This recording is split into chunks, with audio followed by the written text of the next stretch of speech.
Hello વિદ્યાર્થી મિત્રો, welcome to my YouTube channel. આજના વિડીયોની અંદર આપણે standard 12th subject English, arts હોય, કોમર્સ હોય કે સાયન્સ હોય, ત્રણ ધોરણની અંદર સમાન ટેક્સ્ટ બુક છે જીસીઆરટીનું. તો એની અંદર આવેલ ફર્સ્ટ યુનિટ, જેમાં second read sunrise on the Kanchenjunga, એનો અભ્યાસ આપણે આ વિડીયોની અંદર કરવાનો છે. તો સનરાઈઝ ઓન ધ કંચનજંગા જે છે એ ક્રિસ્ટીના આલ્બર્ટ્સ દ્વારા લખાયેલું, જે કવિયત્રી વિદેશી છે, વિદેશી પોએટેસ હોવા છતાં કંચનજંગા વિશે ત્યાંનું જે દ્રશ્ય છે, ત્યાંનું જે વર્ણન છે, જ્યાંનું તેની જે સુંદરતા છે, એનું સરસ મજાનું વર્ણન છે એ પોએમ દ્વારા કરવામાં આવેલું છે.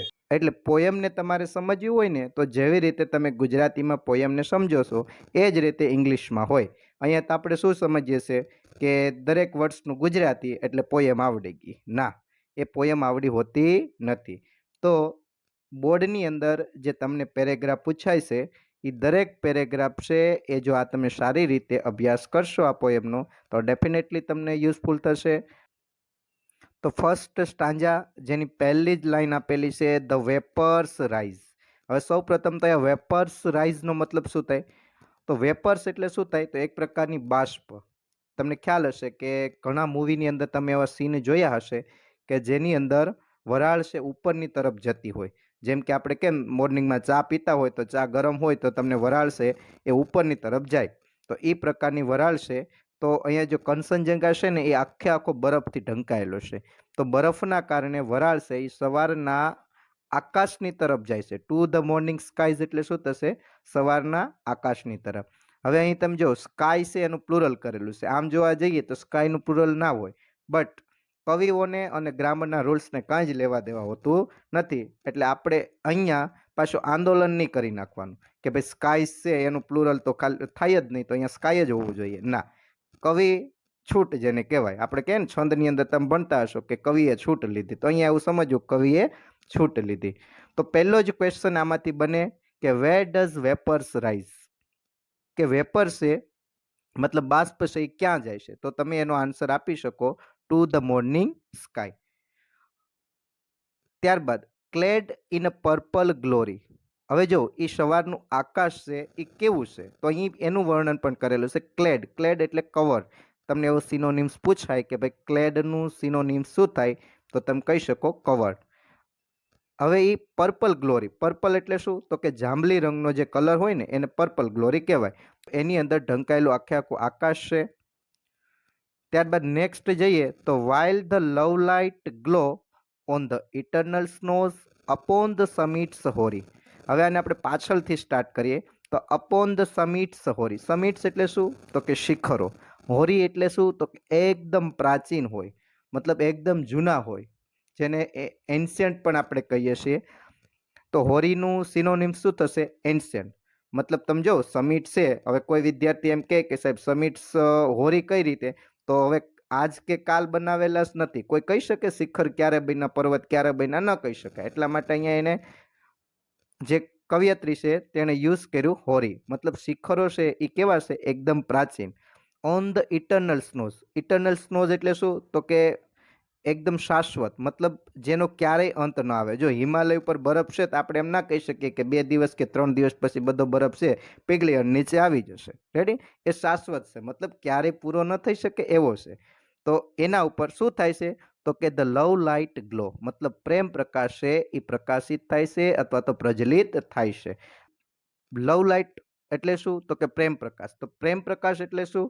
તો જો વિદ્યાર્થી મિત્રો, સવારનો જે મોર્નિંગનો સમય હોય છે એ સમય દરમિયાન જે સનરાઈઝ થાય, મતલબ કે સૂર્યોદય થાય છે, તો સૂર્યોદય સમયે જે સૂર્ય પ્રકાશ ફેંકે છે એનો રંગ તમે જોજો કેવો હોય છે? તો કે અહીં એક સૂચન કરેલું છે લવ લાઇટ, એટલે કે પ્રેમ પ્રકાશ જેવો. જો પ્રેમનો રંગ હંમેશા કેવો હોય છે?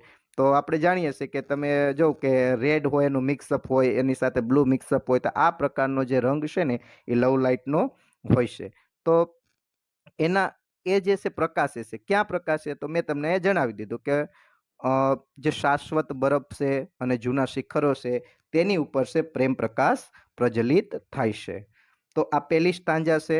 ત્યારબાદ નેક્સ્ટ જઈએ તો એન્ડ ધ હિમાલયાસ ક્વીન. હવે અહીંયા જો કંચનજંગા માટે કયો શબ્દ વપરાણો? ક્રિસ્ટીના આલ્બર્ટ્સે હિમાલયની રાણી કીધી છે. જો આ હિમાલયની હારમાળા છે એની અંદર આવેલી છે, તો અહીં એને હિમાલયની રાણી તરીકે ઓળખવામાં આવ્યું. તમને પ્રશ્ન પૂછાય who is the Himalayas queen, તો તમે એનો આન્સર ઇઝીલી આપી શકો, Kanchenjunga is the Himalayas queen. હવે કેવી છે, તો અહીંયા જો તમને કીધું એકદમ કામ એન્ડ સિરીન, મતલબ શું થશે, એકદમ શાંત અને ગંભીર. શું કામ કાલ્મ એન્ડ સિરીન, તો જો કંચનજંગા છે એ કે આપણા વિદ્યાર્થીની જેમ કે ઠેકડા ના મારે, એટલે અહીંયા શું કીધું છે, કાલ્મ એન્ડ સિરીન, એકદમ શાંત અને ગંભીર છે.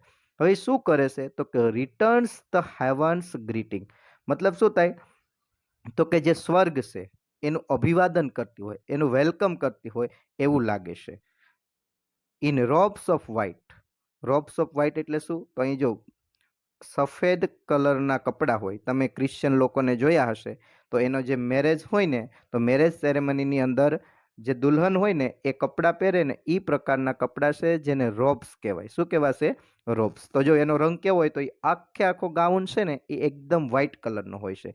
તો અહીં તમે જો કે કંચનજંગા છે ને એ આખી બરફથી ઢંકાયેલી છે, તો મતલબ અહીં એને ઉપમા આપેલી છે રોબ્સ ઓફ વ્હાઇટ. હવે શું કરે છે, તો કે બાથ ઇન ગોલ્ડન લાઇટ, જાણે કે સોનેરી પ્રકાશની અંદર સ્નાન કરી રહી હોય. તો હવે અહીં જે સૂર્યના કિરણો પડે છે તેના ઉપર, તો એનો કલર કેવો હોય છે, ગોલ્ડન હોય છે, તો એમાં નાહતી હોય એવું લાગે છે. હવે ક્યાં નાય છે, તો જો where earth and sky are meeting, મતલબ પૃથ્વી અને આકાશ જ્યાં મળે છે. હવે ઘણા વિદ્યાર્થીને એમ થતું હશે કે શું પૃથ્વી અને આકાશ મળતા હશે, ના મળે નહીં. મતલબ તમે જો કે અમુક વાર તમે એવું સીન જોયું હોય કે કોઈ પર્વતનું શિખર હોય અથવા તો કોઈ ટોચ હોય, તો એના ઉપરથી તમને સૂર્ય છે એની અંદર ડૂબતો હોય ને એવું દેખાય છે. તો આ જે ડૂબે છે ને એને આપણે ક્ષિતિજ કહીએ, ગુજરાતીની અંદર શું કહીએ, ક્ષિતિજ. તો જ્યાં મળે છે પૃથ્વી અને આકાશ, તો તે જગ્યા ઉપર જે કંચનજંગા છે એ સોનેરી પ્રકાશની અંદર સફેદ કપડાની અંદર સ્વર્ગનું અભિવાદન કરતી હોય છે. તો આ સેકન્ડ સ્ટાન્જા થઈ. આની અંદરથી બે ક્વેશ્ચન બની શકે. એક તો which adjective use for Kanchenjunga, Kanchenjunga માટે કયા એડજેક્ટિવનો યુઝ થયો એ પણ ક્વેશ્ચન આવી શકે. તો નેક્સ્ટ આપ જોઈ શકો છો કંચનજંગા જે શિખર છે તો એનું પિક્ચર અહીં મૂકેલું છે. આગળ સ્ટાન્જામાં જોઈએ તો and the morning dues, and the morning dues and મેલો હ્યુઝ. મોર્નિંગ ડ્યુઝ એટલે શું, તો તમને ખ્યાલ હશે કે મોર્નિંગના સમયની અંદર જે ઝાકળના બિંદુ છે એ કોઈ છોડ ઉપર અથવા તો તેના પાન ઉપર તમને જોવા મળે છે. એન્ડ મેલો હ્યુઝ, હ્યુઝ એટલે શું, તો હ્યુઝ એટલે અહીં કલર થશે. તો કેવો કલરની વાત થાય છે, તો કે મેલો એટલે એકદમ સરસ મજાનો, જે આપણે કહીએ ને કે એકદમ મધુર કલર હોય, તો એ પ્રકારનું. શું, તો કે જો તમે ઝાકળના બિંદુ છે એ પાન ઉપરથી નીચે ઉતરતા હોય તો આપણને ખ્યાલ છે, એવી જ રીતે અહીંયા કંચનજંગા પર્વત ઉપર જે ઝાકળના બિંદુઓ છે એ નીચે આવતા હોય તો એ કેવું લાગે છે, તો કે જાણે હળવા હાથે કોઈ રંગ છે એ ગાલ ઉપર કરી રહ્યું હોય, મતલબ પેન્ટ કરી રહ્યું હોય એવું લાગે છે. વાઇલ એટલે કે હવે. Over the reels and the sun kissed hill, મતલબ શું થાય, તો કે ઝરણાને પેલે પાર, એન્ડ સન કિસ્ડ હિલ એટલે કે સૂર્ય જ્યાં ચુંબન કરે છે એ ટેકરી. હિલ્સ એટલે શું, ટેકરીઓ. તો અહીં સૂર્ય છે એ કોઈ ટેકરીઓને ચુંબન કરવા નથી આવતો, પણ અહીંયા કવિએ શું કીધું છે, તો કે જ્યાં મળે છે, મતલબ કે તમે જો સૂર્યનું જે કિરણ છે એ જે ટેકરી ઉપર મળે છે તેને પેલે પાર. શું થાય છે, તો કે ધ લવ લાઇટ જેન્ટલી લિંગર, મતલબ જે પ્રેમનો કલર છે, મતલબ કે લવ લાઇટ છે, મતલબ એનો પ્રકાશ છે એ શું થાય છે, તો કે હળવેથી લિંગર, લિંગરનો મતલબ શું થાય, લહેરાવો, મતલબ કે એક પ્રકારનો પ્રકાશ આવવો, તેના ઉપર હળવેથી ઝળુંબી રહ્યો છે. ત્યારબાદ નેક્સ્ટ જઈએ, લાસ્ટ સ્ટાન્જા અહીંયા આપેલી છે and the breaking day. Breaking day એટલે શું, તો કે દિવસને ભાંગી નાખો, ના એવું ના થાય. બ્રેકિંગ ડે નો મતલબ અહીંયા શું થાય, તો કે મોર્નિંગનો જે સમય છે ને એને બ્રેકિંગ ડે કહેવાય, એટલે કે નાઇટ હતી એટલે કે બ્રેક લીધો એવું તમે કહી શકો, અને જે સવાર થાય ને તો એને કહેવાય બ્રેકિંગ ડે. શું થાય છે, તો કે સેન્ડ્સ ધ ફર્સ્ટ ફેન્ટ રે. તમને ખ્યાલ હશે કે સૂર્યનું જે પહેલું કિરણ છે એ એકદમ ઝાંખું હોય, બહુ મતલબ દેખાતું પણ ના હોય, એ રીતનું જે કિરણ હોય છે પહેલું, તો એ ફર્સ્ટ ફેન્ટ રે મતલબ પહેલું ઝાંખું કિરણ છે તે શું કરે છે? Of love's undying fountains. કેવું છે? તો પ્રેમના જે શાશ્વત, અનડેઇંગ એટલે શું? ક્યારેય પૂરું ન થાય એવો ફાઉન્ટેન જેવું છે, મતલબ એના ઝરણા સમાન છે. While the heart feels the thrills. ત્યારે હાર્ટ છે એ થ્રિલ્સ એટલે કે એક્સાઇટમેન્ટ, રોમાંચ અનુભવે છે. શું કામ? તો કે of the voice from the hills. જે હિલ્સમાંથી જે અવાજ આવે છે તે, અને આત્મા, સોલ એટલે શું? આત્મા. એન્ડ ધ આત્મા છે કે જે dwells in the mountain. Dwells એટલે રહે છે, માઉન્ટેન્સ એટલે આ પર્વત છે એની અંદર રહે છે.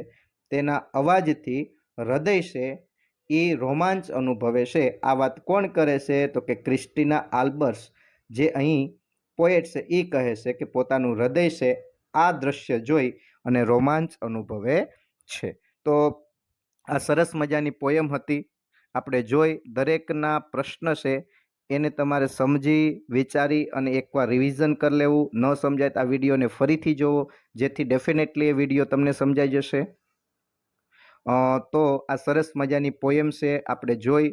જો જીવનમાં ક્યારેક ચાન્સ મળે તો આવી જગ્યાએ જવું. ઘણીવાર વેકેશનમાં આપણને શું થતા હોય તો કે મોટા મોટા સિટીની અંદર ને આપણે ફરવાનો શોખ હોય, બટ ક્યારેક નેચરની અંદર જવું ને એ પણ એક લાવો છે. એટલે કહે ને કે જીવનમાં ક્યારેક પ્રકૃતિની સાથે પણ વિતાવો.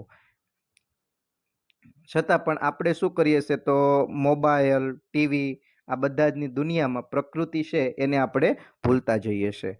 તો આઈ હોપ કે આ વિડીયો તમને યુઝફુલ થશે. તો મળીએ એક નવા જ વિડીયોની અંદર. ત્યાં સુધી ટેક કેર, ગુડ બાય.